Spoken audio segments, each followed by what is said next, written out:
Hey folks, welcome back to Other M. We are here in the biosphere, and we just got a huge info dump from that blonde woman, who we now understand to be Madeline Bergman, one of the head researchers here at the facility.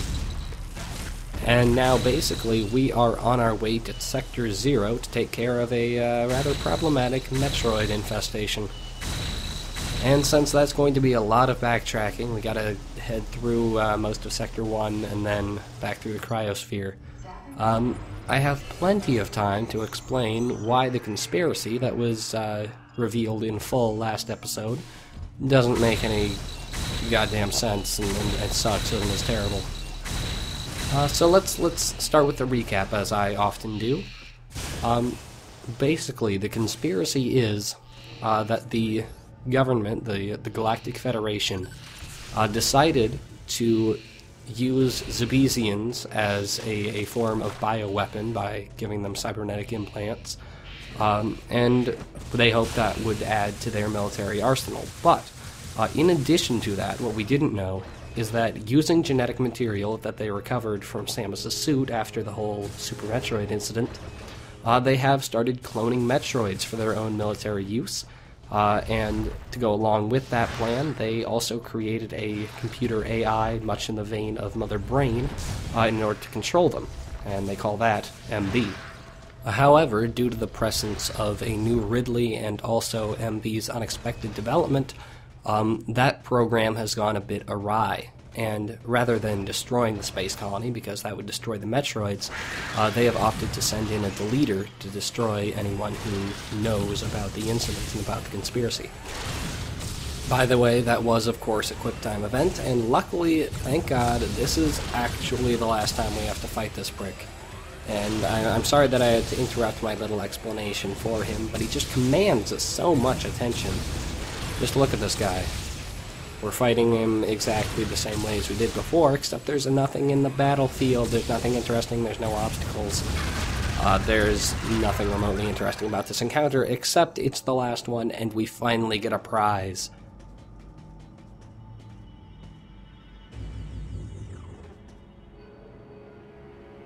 And our prize is the wonderful Seeker Missiles. The Seeker Missiles are an item introduced in Metroid Prime 2, which basically are like super missiles, except sort of not. They allow you to shoot up to 5 simultaneous missiles, so that you can activate or kill 5 simultaneous targets or enemies. And they're neat, they're cool. They are somewhat adapted from the diffusion missiles in Fusion, but it's only vaguely similar. But anyway, yeah, Seeker Missiles. Anyway, back to the summary. I believe we just got done saying that the Galactic Federation decided to create a clone army of their mortal enemies. Let's lead into why this is a terrible idea. Normally, sci-fi stories have a problem with creating believable conspiracies, because most of the time, whatever the secret organization is trying to do is a terrible idea, and this is no exception. Now, recreating the space pirates is one thing. The space pirates are idiots and incompetent. You'd have to wonder how useful it might be to create an army of space pirates when they've been single-handedly taken out by Samus, but not entirely the worst idea. Cloning Ridley was an accident, so, not entirely intentional that they might lead to a new space pirate uprising. Now, creating a Metroid army and creating a Mother Brain replacement to command it may not have been even remotely logical, because Metroids are a scourge to the galaxy. They kill everything. They would be pretty powerful militarily, I would admit. But they're also a danger to everything, good, bad, or indifferent. And unless you could create a very reliable way of controlling them, it would be a rather bad idea to attempt to command them. Now, the only model that the Galactic Federation had to work with for a commander of a Metroid army would be Mother Brain. And Mother Brain was originally a Chozo creation, and Chozo tend to make pretty good technology. They made the Varia suit, and they made really most of Samus's items, and the Galactic Federation loves to steal Chozo technology. The thing about Mother Brain, though, is that the original Mother Brain had the exact same problem as MB. She developed her own consciousness and turned on her creators, eventually coming to command her own army and terrorize the galaxy. Probably not a good idea to model a commander of possibly the most dangerous life form in the universe after this creature that turned on his creators the first time.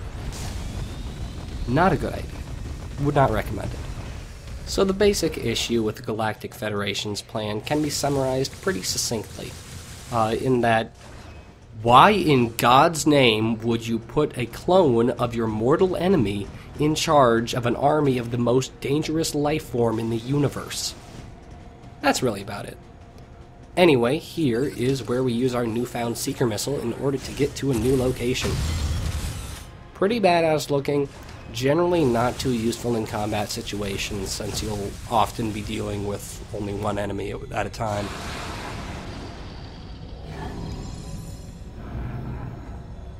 Anyway, hello, it's gravity gimmick time. We're stuck on the ceiling. That's really about it, unfortunately. Gravity gimmicks are a dangerous territory to go into, because you can do a lot of cool things with them, and if you don't, I will be very angry at you, and unfortunately, they don't do a whole lot here. It is a great opportunity to use wall jumps and the space jump and the screw attack and a bunch of other cool things, but when you've played something like Mario Galaxy, a gravity gimmick like this just feels underwhelming.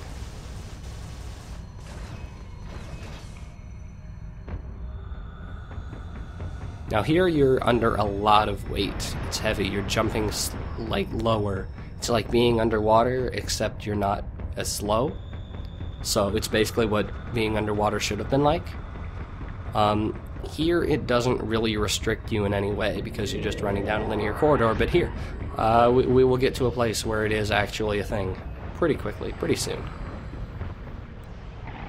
Luckily, you can basically ignore most of the combat here. If they forced you to do some really acrobatic combat under the low or high gravity conditions, that could be a decent challenge, but it's nice that they give you the option to just say F that noise. And here's where things get a little interesting with the heavy gravity. I actually genuinely like this.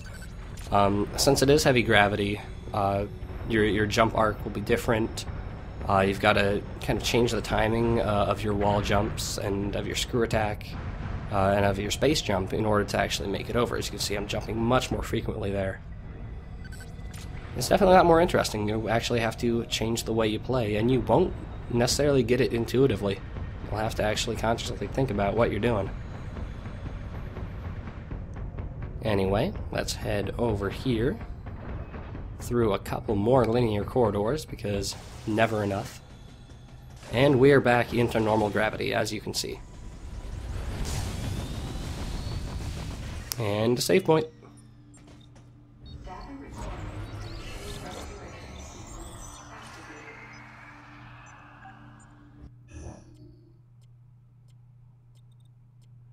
Ooh, a circular thing that looks like an arena.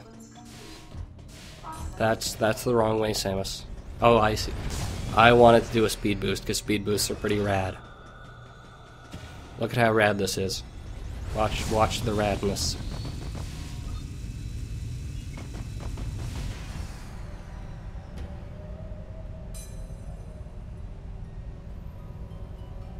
This is an arena, if I've ever seen one.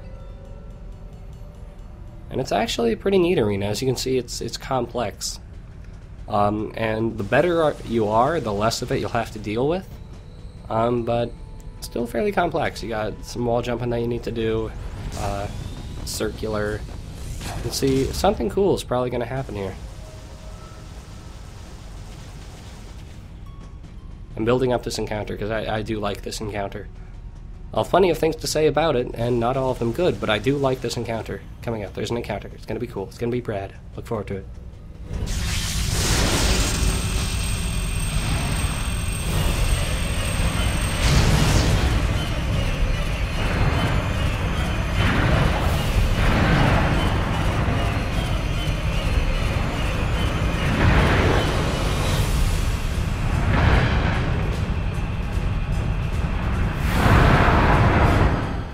Now this wonderful dude is Nightmare.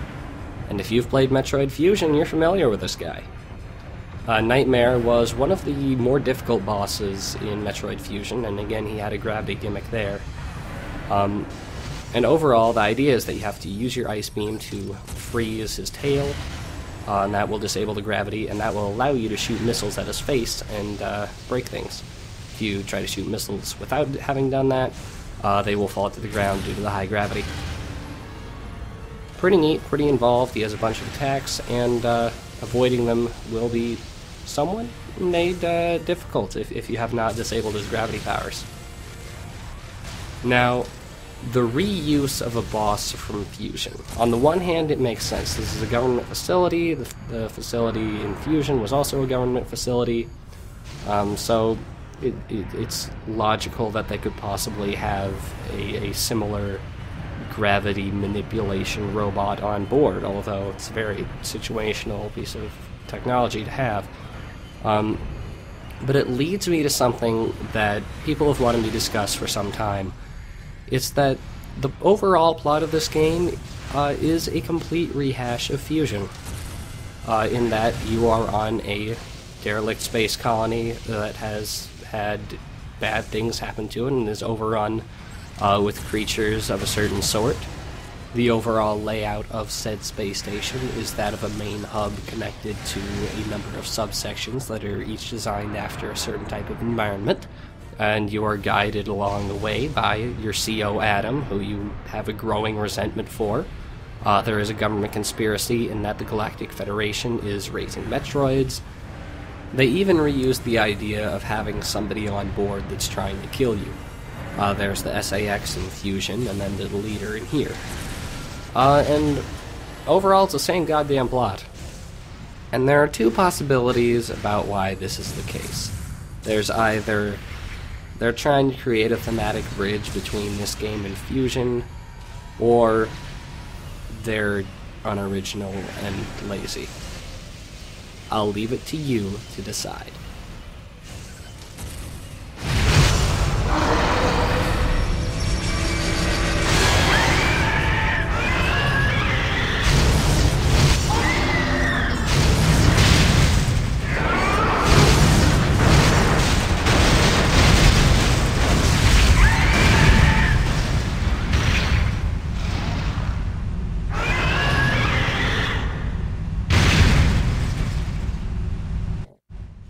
And Nightmare is taken care of. Certainly not the powerhouse or game killer of a boss that he was before.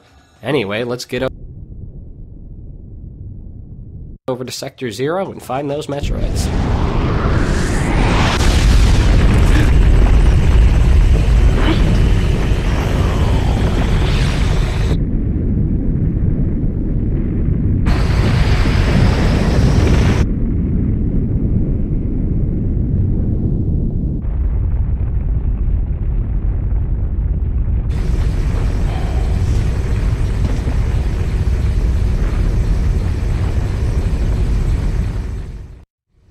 Alright, for some reason the bottle ship is now in motion, and hopefully that will be investigated and explored at some point. But for now, we have an elevator to ride, and if I were musically competent, I would make a Beatles reference here, but I will not. But elevator ride over, and you can get ready to head to Sector 0. As Miss Bergman told us, Sector 0 is an area modeled off Turian. And if you've played either the original Metroid or Zero Mission or Super Metroid, you know that Turian is the final area of those games, and as such, an area modeled after Turian is probably going to be maybe an endgame area, you know. It's entirely possible. Also, it's called Sector 0, which is Japanese for the ultimate sector. And it's even got the like long curving corridor that, of course, you cannot speed boost through. Overall, they are building this place up as shit is going to go down here, and you know that when shit goes down in this game, shit goes down. Maybe not the shit you want, but shit will go down. So get ready.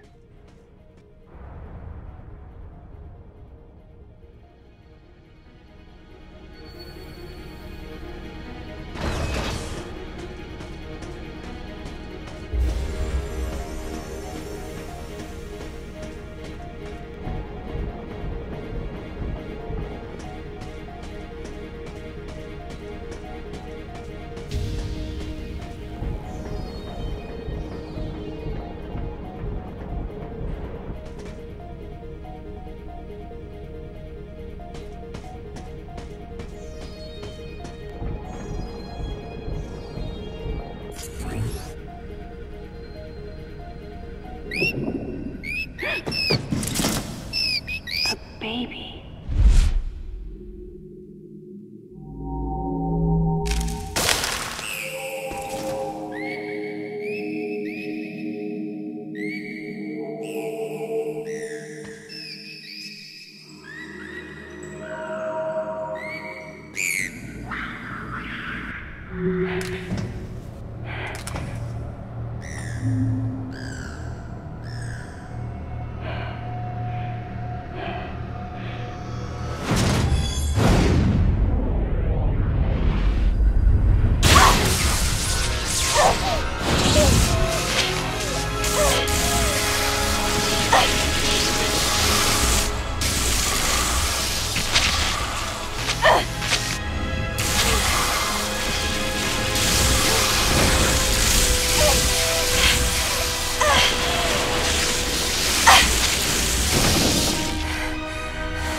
Samus, can you hear my voice? I read you loud and clear, Adam.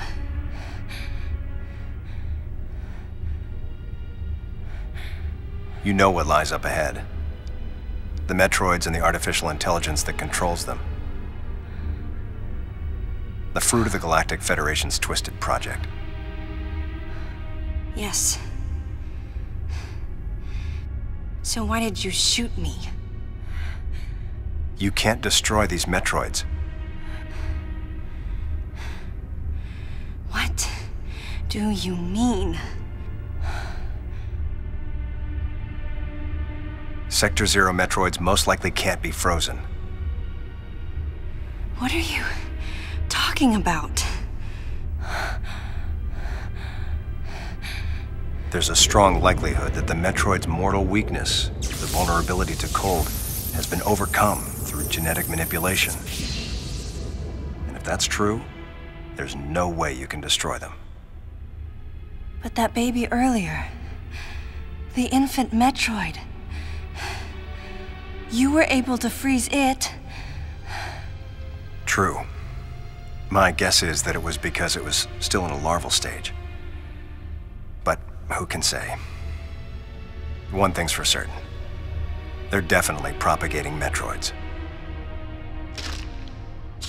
Developing bioweapons with an obvious and fatal flaw would be suicide. It's hard to imagine the military mass-producing defective weapons. Then again, none of this makes sense. Metroids are lethal, Their extinction was a wise decision. And now, since no one has the technology to defeat them, they cannot be allowed to exist. Hang on, Adam. First, I need to know why you're credited as the creator of the Metroid Military Program Report.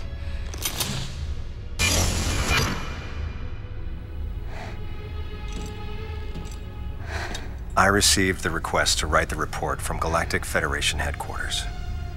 In that report, I outlined the potential dangers of such a program and explained categorically why it shouldn't be attempted. HQ listened, but a small group within the Federation co-opted my report for its own purposes.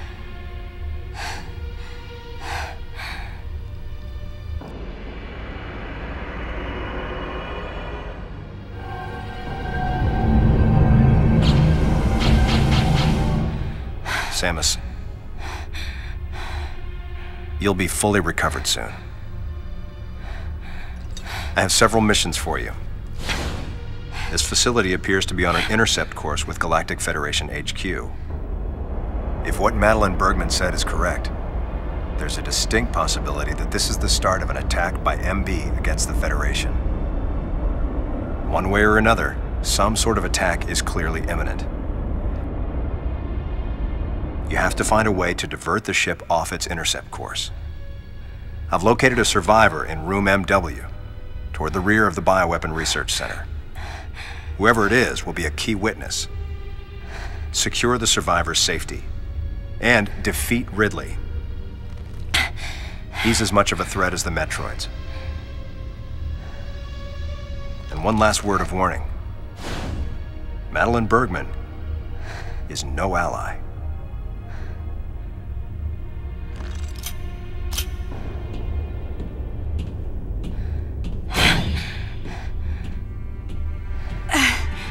Hold on, Adam. What are you planning to do with the Metroids here in Sector 0? Leave it to me. I'll deal with this place. You have a plan for dealing with Metroids that can't be frozen? Sector 0 has a self-destruct protocol. If the sector receives a significant amount of damage, the unit is programmed to detach and self-destruct. A powerful explosion will eliminate the Metroids and MB without leaving a trace. Don't you dare, Adam. Let me go in. I'm the only one who has a shot against the Metroids. We have to take the chance. Please, Adam. You have to trust me. You have to trust me. Just give me a chance. Samus, I wish I could battle Ridley, but I can't. Unlike you, I'm no galactic savior. I'm merely human. But I can save you. You should be completely healed soon. There isn't much time. We both need to get started on our missions. I'm sorry for getting a little rough with you. Good luck, Samus.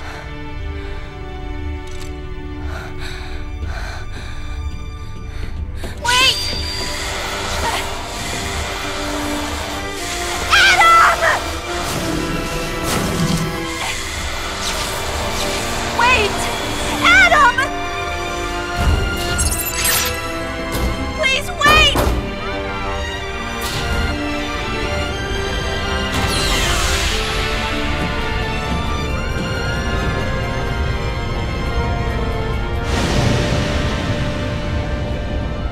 No objections. Right, lady?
Adam vanished.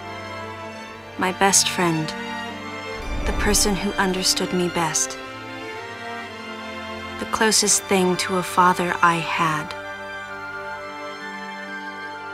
Thoughts swirled through my head.